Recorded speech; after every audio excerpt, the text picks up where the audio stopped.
Continuing The Fall of the House of Usher by Edgar Allan Poe. I have said that the sole effect of my somewhat childish experiment, and that of looking down within the tarn, had been to deepen the first singular impression.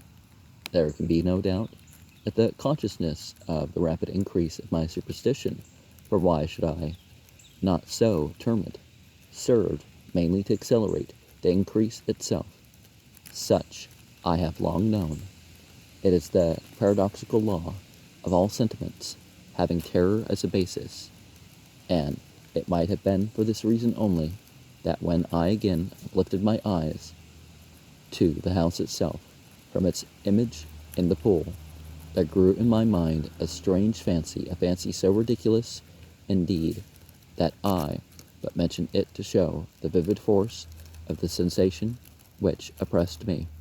I had so worked upon my imagination as really to believe that about the whole mansion and domain there hung an atmosphere peculiar to themselves and their immediate vicinity, an atmosphere which had no affinity with the air of heaven, but which had reeked up from the decayed trees and the gray wall and the silent tarn, a pestilent and mystic vapor, dull, sluggish, faintly discernible, and leaden-hued.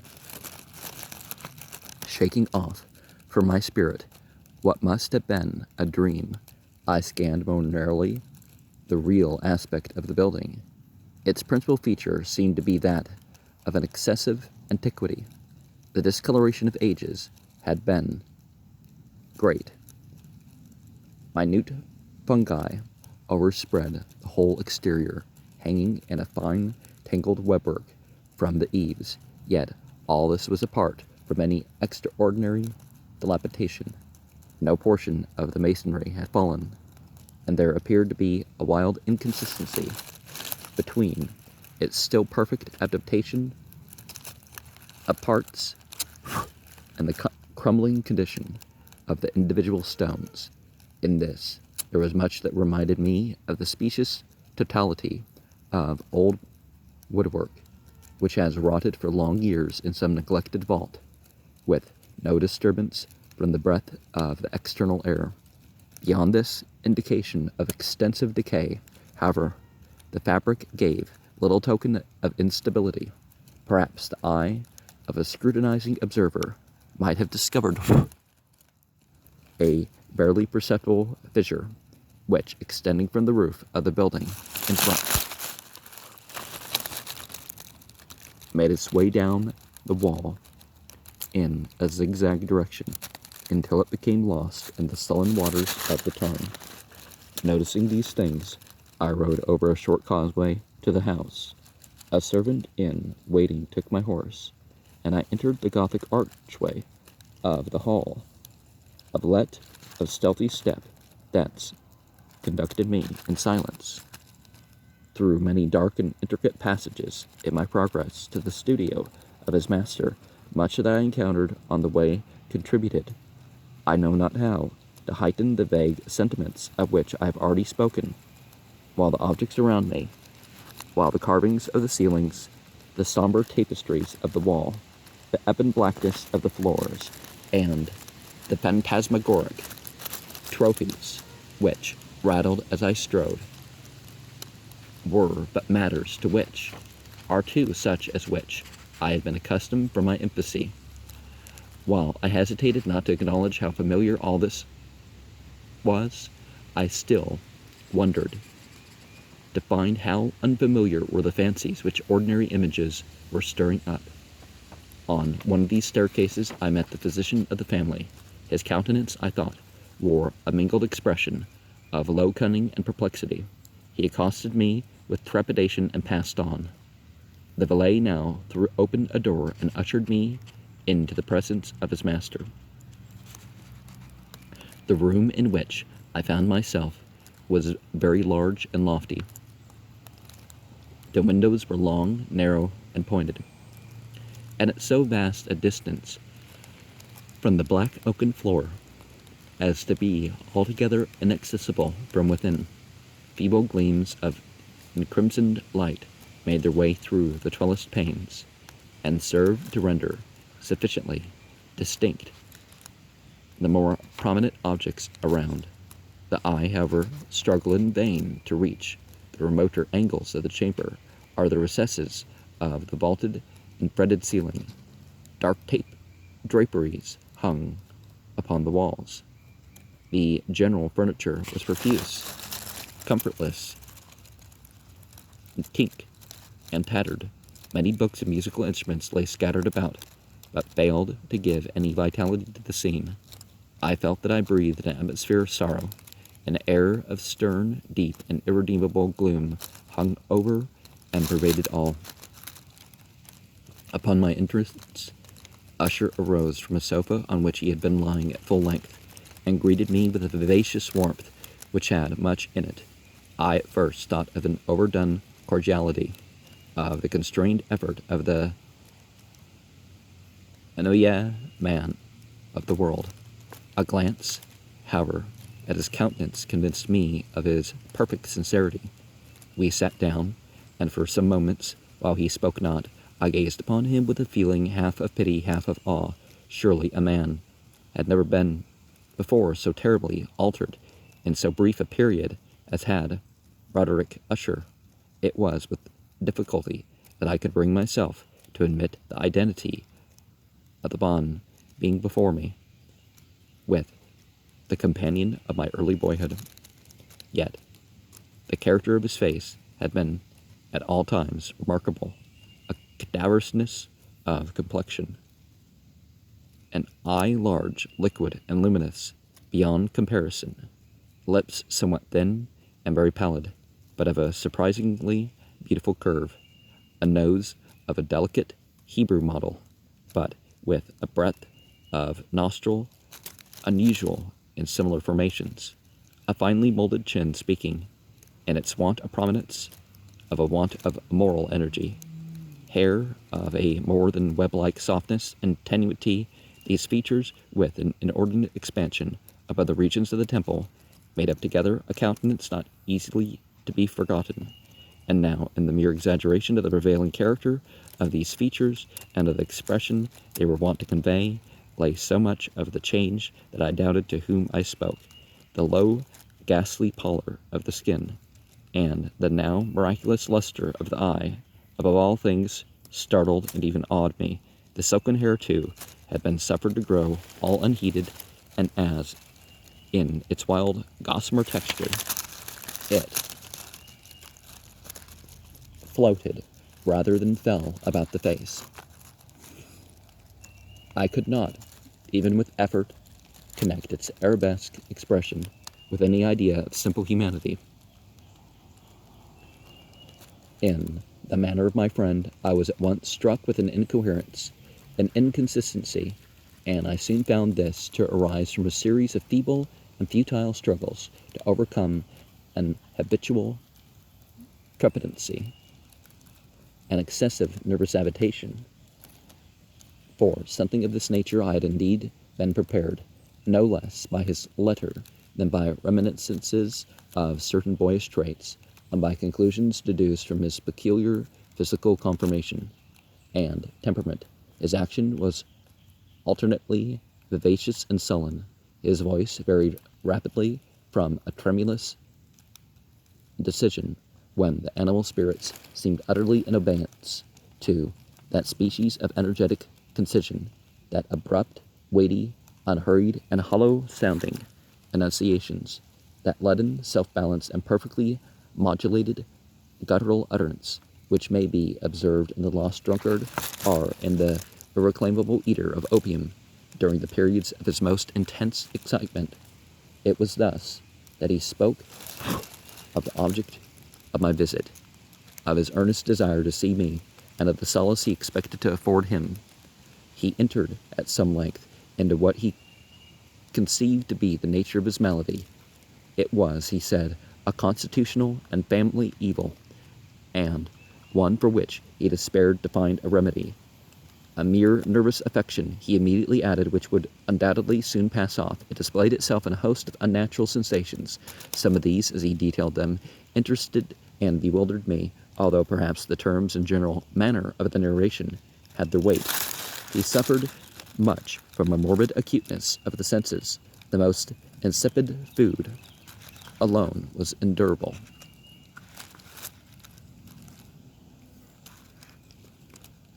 He could wear only garments of certain texture.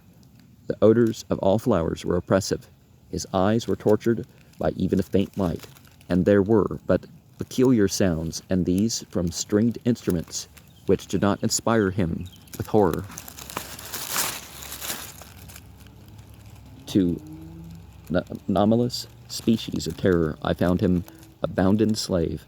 "I shall perish," said he. "I must perish in this deplorable folly. Thus, and not otherwise, shall I be lost. I dread the events of the future, not in themselves, but in their results. I shudder at the thought of any, even the most trivial, incident, which may operate upon this intolerable agitation of soul. I have indeed no abhorrence of danger, except in its absolute effect and terror. In this unnerved, in this pitiable condition, I feel that the period will sooner or later arrive when I must abandon life and reason together in some struggle with the grim phantasm, fear." I learned, moreover, at intervals, and through broken and equivocal hints, another singular feature of his mental condition.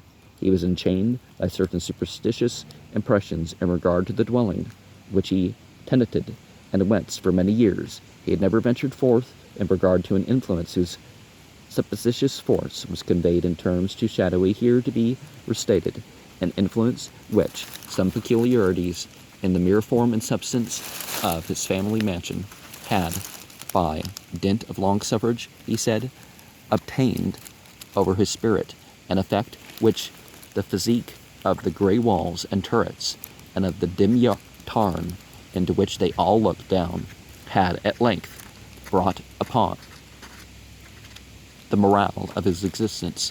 He admitted, however, although with hesitation, that much of the peculiar gloom which thus affected him could be traced to a more natural and far more palpable origin, to the severe and long-continued illness, indeed to the evidently approaching dissolution of a tenderly beloved sister, his sole companion for long years, his last and only relative on earth.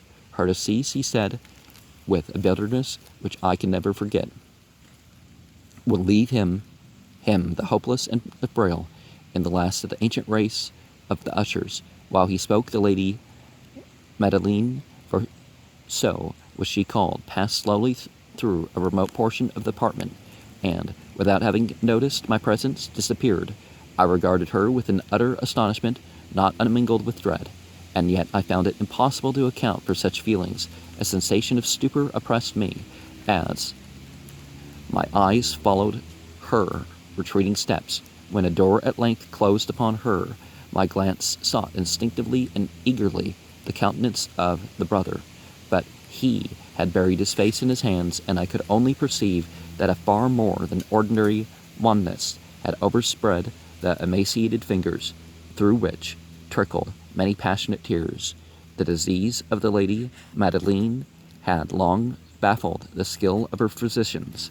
A settled apathy, a gradual wasting away of the person, and frequent, although transient, affections of a partially cataleptical character were the unusual diagnosis.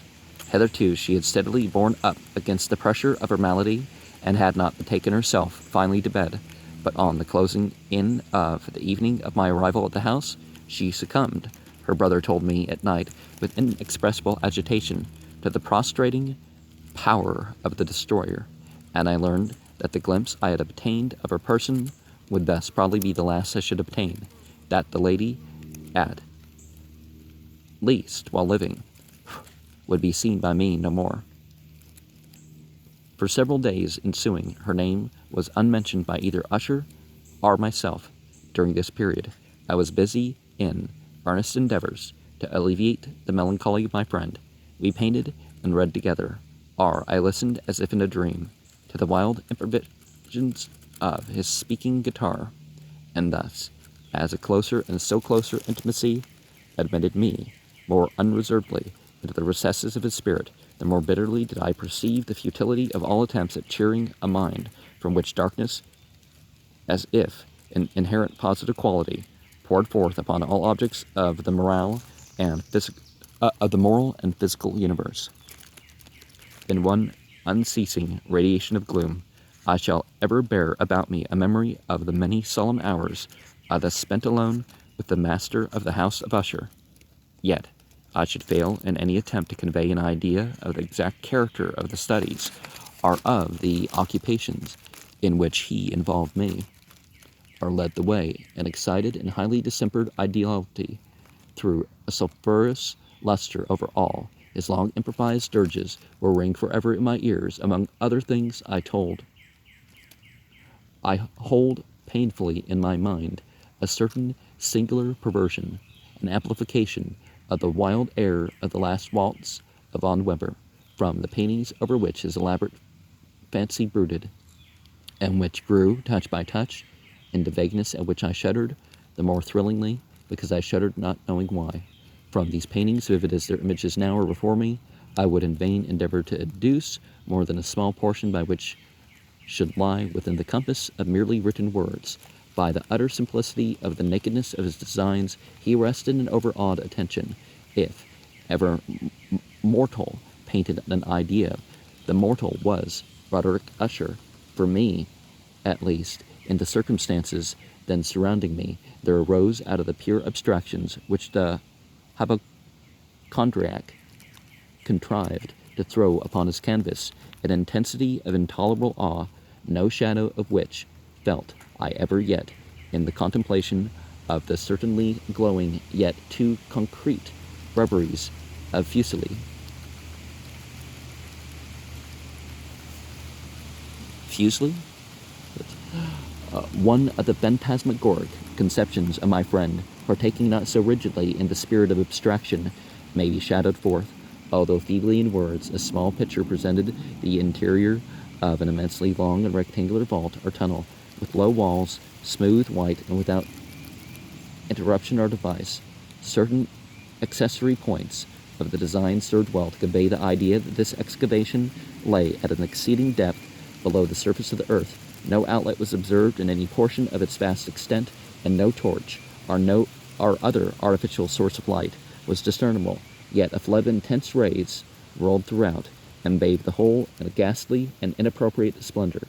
I have just spoken of that morbid condition of the auditory nerve which rendered all music intolerable to the sufferer.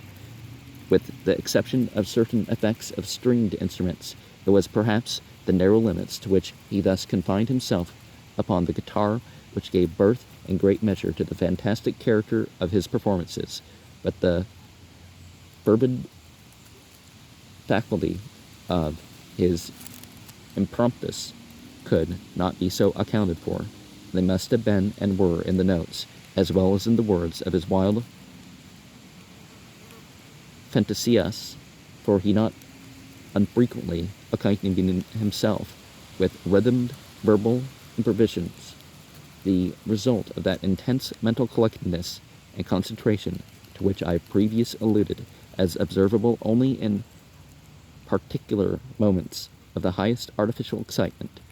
The words of one of these rhapsodies I've easily remembered.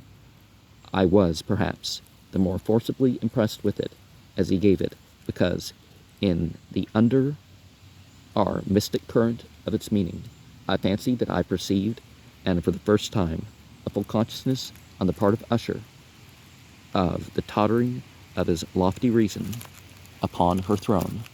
The verses were thus entitled "The Haunted Place," ran very nearly, if not accurately, thus: 1. In the greenest of our valleys, by good angels tenanted, once a fair and steady palace, radiant palace, reared its head. In the monarch thought's dominion it stood there, never seraph spread a pinion over fabric half so fair. 2. banners yellow, glorious golden, on its roof did float and flow.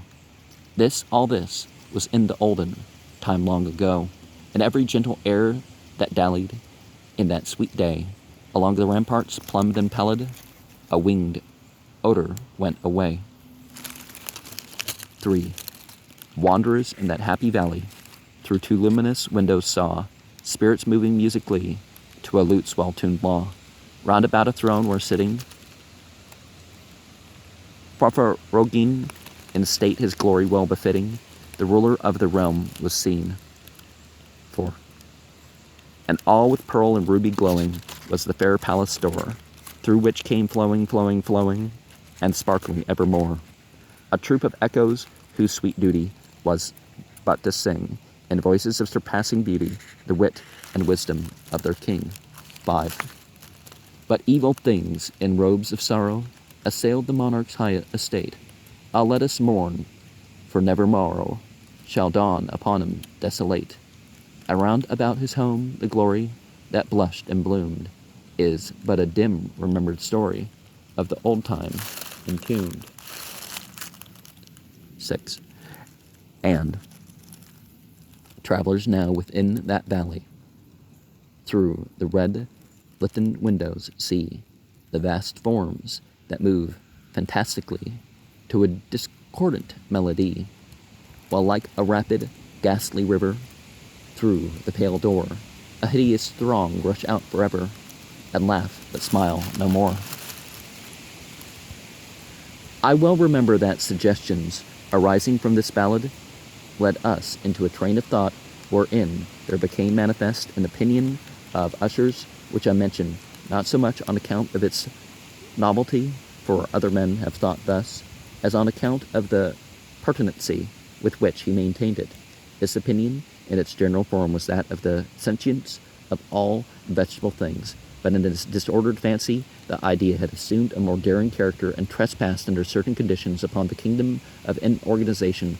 I lack words to express the full extent of the earnest abandon of his persuasion. The belief, however, was connected, as I have previously hinted, with the gray stones of the home of his forefathers. The conditions of the sentience had been here, he imagined, fulfilled in the method of collocation of these stones, in the order of their arrangement, as well as in that of the many fungi which overspread them, and of the decayed trees which stood around, above all, in the long undisturbed endurance of this arrangement, and in its reduplication in the still waters of the tarn.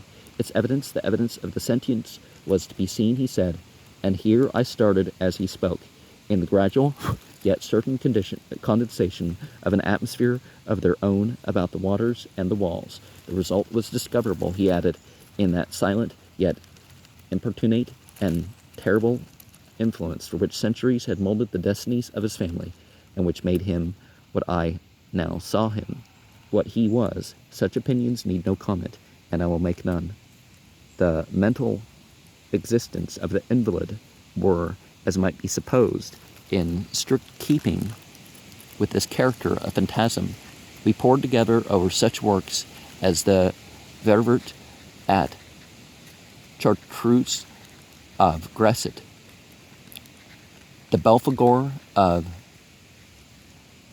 Machiavelli, the Heaven and Hell of Swedenborg, the Subterranean Voyage of Nicholas Klim by Holberg, the Chiromancy of Robert Flood, of John de Indegny, and of de la Chambre, the Journey into the Blue Distance of Tieck, and the City of the Son of Campanella. One favorite volume was a small octavo edition of the Directorium Inquisitorum by the Dominican Eumeric de Gironne, and there were passages in Pomponius Mela about the old African satires and agipuns, over which Usher would sit dreaming for hours. His chief delight, however, was found in the perusal of an exceedingly rare and curious book in quarto Gothic, the manual of a forgotten church, the Vigilia Mortuorum, secundum coram ecclesiae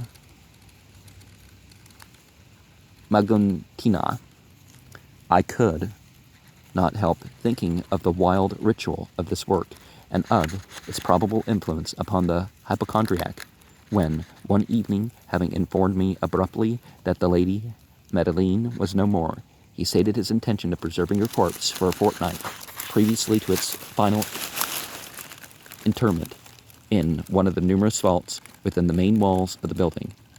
The worldly reason, however, assigned for this singular proceeding was one which I did not feel at liberty to dispute.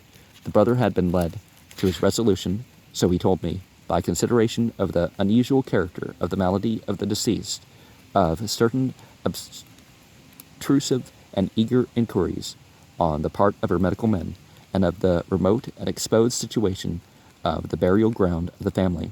I will not deny that when I called to mind the sinister countenance of the person whom I met upon the staircase on the day of my arrival at the house, I had no desire to oppose what I regarded as, at best, but a harmless and by no means an unnatural precaution. At the request of Usher, I personally aided him in the arrangements for the temporary entombment. The body having been encoffined, we two alone bore to its rest the vault in which we placed it, and which had been so long unopened that our torches, half smothered in its oppressive atmosphere, gave us little opportunity for investigation.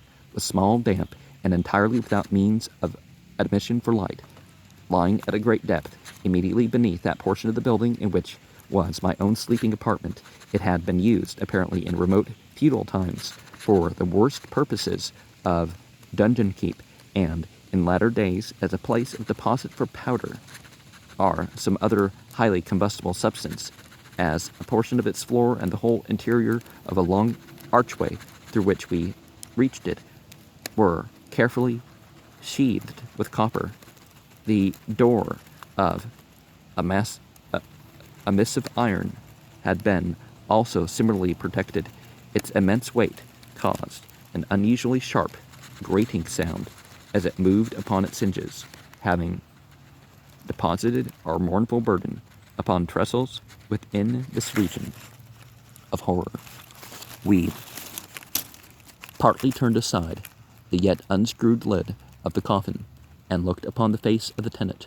A striking similitude between the brother and sister now first arrested my attention, and Usher, divining perhaps my thoughts, murmured out some few words with which I learned that the deceased and himself had been twins, and that the sympathies of a scarcely intelligible nature had always existed between them.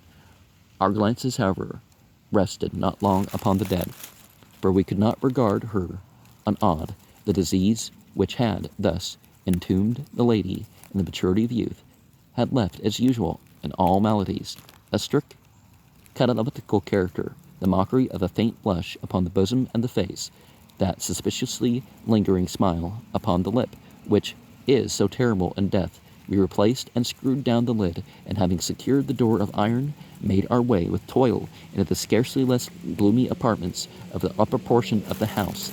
And now some days of bitter grief having elapsed, an